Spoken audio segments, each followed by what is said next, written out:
सरहाने तकिए के साथ किताब रखी हो तो पढ़ो पढ़ो, क्योंकि ये उन चुनिंदा कुर्बानियों में से है जो पेड़ जब देता है तो उसे तकलीफ नहीं होती है।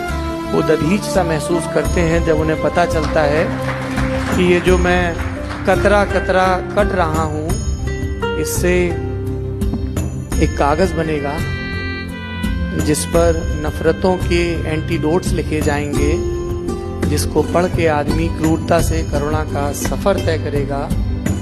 पढ़ो, क्योंकि पढ़ के ही पता चलता है कि वो जो पतंग ऊपर टंगी हुई थी लगभग नीले रंग की, जिसकी डोर तुम्हें लगा कि तुम्हारे हाथ में है, वो पतंग नहीं वक्त का पक्षी है जो बहुत मुलायमियत के साथ तुम्हें देख रहा है।